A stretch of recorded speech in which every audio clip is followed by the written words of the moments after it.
नी joint replacement surgeries की जरूरत पड़ती है उन्हें जिनका कार्टिलेज जो होता है, कार्टिलेज डीजनरेशन शुरू हो जाता है। कार्टिलेज डीजनरेशन एक ऐसा प्रोसेस है जो कि सिंस फ्रॉम द चाइल्डहुड, बचपन से ही ये चीज शुरू हो जाता है, ठीक है। लेकिन बाय द एज, अगर फीमेल्स में बात करूं हम लोग तो 40 से 50 मान लीजिए। मेल्स में थोड़ा लेट से वो पेशेंट्स लेके आते हैं, डॉक्टर साहब मेरे घुटनों में दर्द होता है। इस टाइप के पेशेंट्स आपको कॉमन कंप्लेन क्या क्या करेंगे, मुझे सीढ़ी चढ़ने में दर्द होता है, ठीक है। उतरने में शायद वो ना कहें, लेकिन चढ़ने में वो कहेंगे कि मुझे चढ़ने में दर्द होता है। उनसे आप पूछेंगे कि इंडियन टॉयलेट यूज करने में पेन होता है, हाँ डॉक्टर साहब मुझे इंडियन टॉयलेट में पेन होता है, बैठने में स्क्वैट पोजीशंस में पेन होता है, ठीक है, क्रॉस लेग सिटिंग्स में पेन होता है। तो एक्चुअली ये नी जॉइंट रिप्लेसमेंट सर्जरी उन्हीं को जरूरत पड़ती है कि जिनका कार्टिलेज इरोड हो चुका होता है। क्योंकि ये जो बोन्स होता है ना, ये जो गैप होता है, ये गैप एक्चुअली में होता नहीं है जो एक्सरे में दिखता है। इसमें कार्टिलेज होता है, ये एक उंगली जितना जगह जो होता है इसमें कार्टिलेज होता है। कार्टिलेज डीजनरेट करता रहता है, धीरे धीरे धीरे धीरे घिसता जाता है, वो है ना। एक टाइम ऐसा आता है कि कार्टिलेज खत्म हो जाता है और बोन्स पे फ्रिक्शन होने लगता है। जब बोन्स का फ्रिक्शन होगा तब तो फिर पेन ज्यादा हो जाएगा। इवन के पेशेंट्स ये कहेगा कि मेरा पैर पूरा मुड़ भी नहीं पाता है, ठीक है। तो अब इसमें पटेला जो आप देखते होंगे कि आपका नी कैप जो घुटनों के ऊपर होता है, ये सारा चीज वहीं से शुरू होता है। पटेला का भी कार्टिलेज पटेला के पीछे होता है ना। ये सारी चीजें वहां से शुरू होती है। अब ये चीज किनको होता है, जरूरत किनको पड़ता है, तो नी जॉइंट रिप्लेसमेंट ऐसा नहीं है कि हर नी जॉइंट पेन में कर दिया जाए। जिनमें आप देखेंगे कि कार्टिलेज पूरा घिस चुका है, आप एक्सरे करेंगे तो देखेंगे कि इसमें तो भैया जॉइंट स्पेस ही नहीं, जॉइंट में तो कोई स्पेस ही नहीं बच रहा है, तब उसमें फिर ये होता है क्योंकि दर्द अपने आप में एक बहुत अनोइंग सिम्टम्स है। डॉक्टर साहब मेरा दर्द खत्म कर दीजिए, ठीक है। तो दर्द खत्म करने के लिए नी जॉइंट रिप्लेसमेंट कराने के बाद भी there are limitations in life. ऐसा नहीं है कि आप you can't squat and you can't cross leg.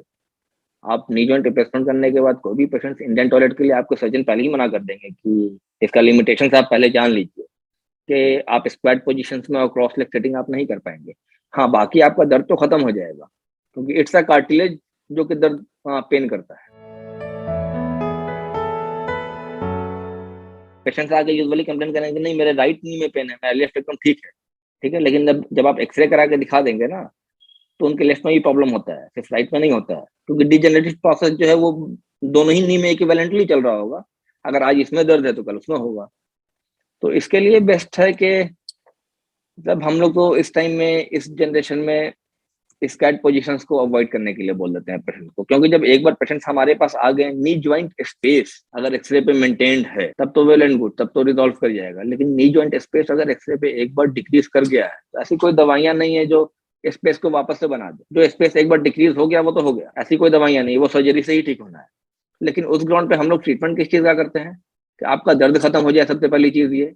दूसरी चीज ये कि जो स्पेस बचा है वो बचा रहे, वो भी ना खत्म हो जाए। डिजेनरेटिव प्रोसेस को हम लोग स्लो करते हैं बेसिकली, या तो हाल्ट कर दिया जाए या तो स्लो कर दिया जाए। इसमें क्या होता है कि मेडिसिन के अलावा पेशेंट का एक्टिविटी मॉडिफिकेशन एक बहुत जरूरी चीज है। जैसे क्वाड्रिसेप्स और हैमस्ट्रिंग के एक्सरसाइजेस करने के लिए हम लोग बोलते हैं, फिजियोथेरेपी में भी एडवाइस होता है, उसमें स्पेशली होता है कि क्वाड्रिसेप्स एंड हैमस्ट्रिंग एक्सरसाइजेस वगैरह कीजिए, स्क्वाट पोजीशंस को अवॉइड कीजिए, क्रॉस लेग सिटिंग को अवॉइड कीजिए। नी joint replacement surgery is a very common surgery right now. अगर जॉइंट रिप्लेसमेंट की बात किया जाए तो हमारे पास नी नहीं है, हिप भी रिप्लेस कर रहे हैं लोग, शोल्डर भी कर रहे हैं, एल्बो वगैरह भी कर रहे हैं।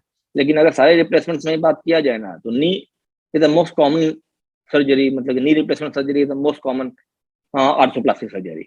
जॉइंट रिप्लेसमेंट सर्जरी इसको आर्थोप्लास्टिक सर्जरी बोलते हैं। अब इफिशियंसी की बात किया जाए तो देखिए ये नी रिप्लेसमेंट नाम है इसका, but actually it's a knee resurfacing surgery. हम लोग कोई वहां पे बोन्स को नहीं काट के हटाते हैं, ठीक है। बोन्स के ऊपर जो कार्टिलेज होते हैं ना, वो दर्द का कारण वो होता है। हम लोग रिसर्फेसिंग करते हैं, वो कार्टिलेज को हटाते हैं और वहां पे मेटल डालते हैं। अब इफिशियंसी की बात किया जाए और रिकवरी की बात की जाए अगर कि कब पेशेंट्स रिकवर कर पाए, देखिए दो चीजें हैं। हर पेशेंट्स का रिकवरी डिपेंड करता है कि अब कोई पेशेंट्स डायबिटिक होते हैं, कोई बहुत ज्यादा ही सीवियरली कोमॉर्बिड होते हैं, किन्हीं को कुछ नहीं होता है। जिसमें कोमॉर्बिडिटीज ज्यादा होता है, जिनका वेट ज्यादा होता है, उनमें रिकवरी आने में थोड़ा टाइम लगता है। अब जो पेशेंट्स लीन एंड थीन हुए, ठीक है, या बहुत ज्यादा वेट नहीं हुआ, कोमॉर्बिडिटीज नहीं है, तो आज के टाइम में क्या हो रहा है ना कि मैंने दिन में अगर सुबह में सर्जरी की तो शाम में पेशेंट को वाकर लेके चला। नी जॉइंट सर्जरी ऐसा ही हो रहा है आज के टाइम में कि अगर सुबह में बाइलेटरल नी जॉइंट रिप्लेसमेंट हुआ ना है तो शाम में पेशेंट वाकर लेके चल रहा है। हाँ, अब रहा कि back to your normal work, मतलब वाकर लेके चलना is not a recovery, walker छोड़ना तो कुछ दिन तक हम लोग सपोर्टिव मेजर्स पे वाक कर देते हैं, वाक करते कि कोई भी आदत धीरे धीरे छुड़ाई जाती है। ठीक है, क्योंकि पेशेंट्स का साइकोलॉजी की उस टाइम देखेंगे कि मेरी बहुत बड़ी सर्जरी हो रही है, मेरा घुटना बदला जा। अब उसमें क्या वाकर से चलाए कुछ दिन, अब स्टिच वगैरह रिमूव करने के बाद पेशेंट्स को हम लोग क्रचेस पकड़ा देते हैं, क्रचेस लेके चलो। ठीक है, जब तक उनका, देखिए चलना जो है, चलना बोन्स हम लोगों को चलाता नहीं है, चलाता हम लोगों को मसल्स है, बोन्स हम लोगों का वेट बियर करता है। ठीक है, चलने के समय जो वेट बियर्स है, जो वजन बोन्स पे आता है, लेकिन चलना आपको आगे बढ़ाना ये मसल्स का काम है, ये बोन्स का काम नहीं है। तो जब तक आपका नीस का मतलब कि नीज के जो मसल्स हैं वो जब तक स्ट्रांग ना हो जाए, तब तक आप क्रचेस को वीन ऑफ नहीं कर सकते। अगर कोई पेशेंट्स होते हैं तो बहुत अच्छे से फिजियोथेरेपी करते हैं, जो हम लोग भी देखते हैं, तो भले पेशेंट के सामने ना बोलें कि हाँ भैया तुम करो, लेकिन कुछ पेशेंट्स होते हैं जो फिजियोथेरेपी करना ही नहीं मांगते हैं, जो फिजियोथेरेपी नहीं करेंगे। देखिए ऑर्थोपेडिक सर्जरीज आपको 50% ही 60% रिजल्ट देती है, बाकी 40 to 50% रिजल्ट फिजियोथेरेपी से ही आता है। तो दोनों चीज इंपॉर्टेंट है। अब बहुत सारे पेशेंट्स जो होते हैं, आप ऑपरेशन के बाद फिजियोथेरेपी कराएं तो नहीं डॉक्टर साहब मुझे बहुत दर्द हो रहा है, मुझसे तो नहीं हो पाए। लेकिन कुछ पेशेंट्स होते हैं, क्योंकि ऊपर से सपोर्टिव ट्रीटमेंट तो हम लोग भी देते हैं, पेन किलर्स वगैरह। अब कुछ पेशेंट्स होते हैं उसको कंटिन्यू करते हैं, तो नहीं थोड़ा दर्द बर्दाश्त करके मुझे करना है, तो 2-3 दिन के बाद आप देखेंगे कि उनका रिजल्ट बहुत अच्छा आने लगेगा, नहीं डॉक्टर साहब दर्द खत्म हो गया, घुटना भी मुड़ रहा है अब मेरा। तो पेशेंट कॉम्प्लायंस एक बहुत इंपॉर्टेंट चीज है किसी भी ऑर्थोपेडिक सर्जरी के लिए, not even for the joint replacement, even क्या आप ट्रॉमा को भी ऑपरेट कर रहे हैं, आप नेलिंग प्लेटिंग भी कर रहे हैं ना, तो फिजियोथेरेपी एक बहुत इंपॉर्टेंट रोल प्ले करता है ऑर्थोपेडिक साइड में। सर्जरी होने के बाद दो चीजें हम लोग पहले ही बता देते हैं सर्जरी के पहले, कि ये दो चीज आपको छोड़ना पड़ेगा। एक के क्रॉस लेग सिटिंग हम लोग मना करते हैं पेशेंट्स को, अगर नी जॉइंट रिप्लेसमेंट की स्पेसिफिक बात की जाए तो, कि भैया आपको क्रॉस लेग सिटिंग पालथी मार के नहीं बैठना है आपने। ठीक है, या आपने इंडियन टॉयलेट यूज नहीं करना है, आपको वेस्टर्न ही यूज करना है।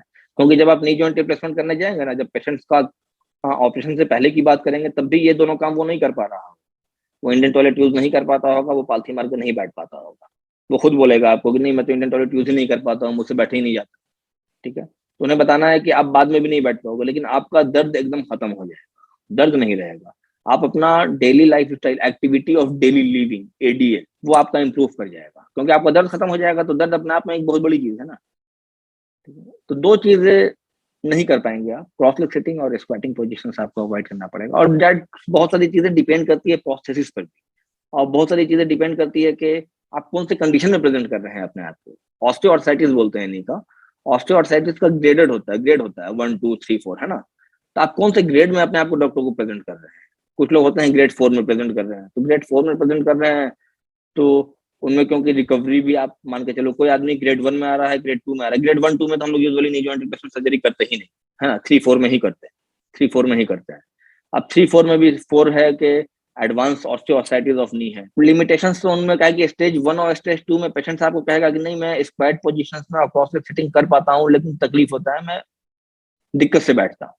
ऐसा नहीं होता है कि मैं नहीं बैठ पाता हूँ, लेकिन 3, 4 में पेशेंट कहेगा नहीं तो मैं तो ऑलरेडी नहीं यूज कर रहा हूँ, मैं तो वेस्टर्न पे ही जाता हूँ, वेस्टर्न ही यूज करता हूँ। तो उनको ये चीज पहले ही समझा देने का है कि भाई ये चीज ऑपरेशन के बाद भी नहीं होना है। ऐसा मत सोचना कि मैं ऑपरेशन कर दूंगा तो तुम हाँ इंडियन टॉयलेट भी यूज कर पाओगे और तुम, हाँ लेकिन ये है कि तुम्हारा दर्द एकदम खत्म हो जाएगा, तुम बराबर पहले की तरह अपना काम कर पाओगे, मोहताजी की जिंदगी खत्म हो जाएगी।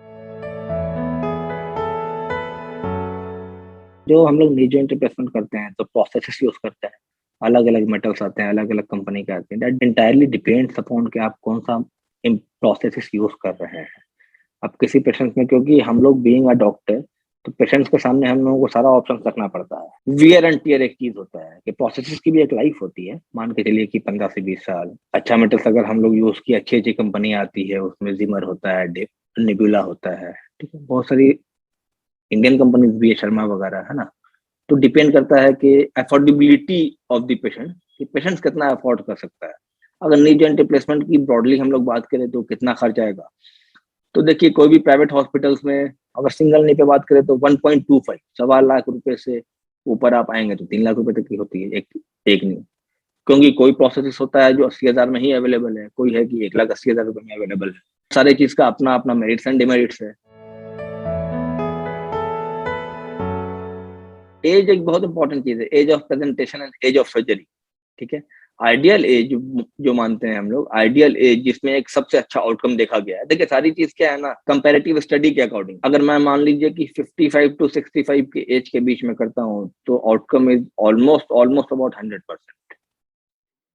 अब इसमें भी एक चीज बहुत मैटर करता है कि patient compliance and patient post operative physiotherapy. अब मान लीजिए कि मैंने सर्जरी कर दिया, पेशेंट फिजियोथेरेपी ही ना करे, तो पेशेंट कॉम्प्लायंस आपको नहीं मिलेगा, तो result zero, result will be zero, है ना। अब बहुत सारे पेशेंट्स आते हैं 80 के एज में, 75 के एज में कि नहीं मेरे को ऐसा, डॉक्टर ने एडवाइस किया कि भैया आपका नी जॉइंट रिप्लेसमेंट हो जाना चाहिए, तो उस टाइम रिजल्ट थोड़ा डिक्रीज करता है। आप मान लीजिए कि रिकवरी रेट इज 80 to 90%, उसमें भी 100% आता है, लेकिन पेशेंट कॉम्प्लायंस अगर आपको मिले तब ना, क्योंकि ओल्ड एज में मसल्स भी वीक होते हैं। अब ओल्ड एज वाले पेशेंट्स को आप चाहेंगे कि बहुत ज्यादा उनके समझने की क्षमताएं भी कम होती हैं। अब बहुत सारे पेशेंट्स ऐसे होते हैं जो आपको देख के एक्सरसाइज शुरू कर देंगे, आप जैसे ही जाइएगा एक्सरसाइज बंद। तो ideal age for joint replacement surgery, specially for knee joint replacement surgery, 55 to 65। उसमें रिजल्ट बहुत अच्छा देखने को मिलता है। और वेट एक बहुत इंपॉर्टेंट चीज है। अब पेशेंट्स अपना ओबेसिटी कम ही नहीं कर रहा हो, ये ओबेसिटी एक ऐसी चीज है जो हर आदमी के अपने बस की बात नहीं है कि बढ़ा लेना और घटा लेना। Apart from knee joint replacement surgery, age and weight is very important factor.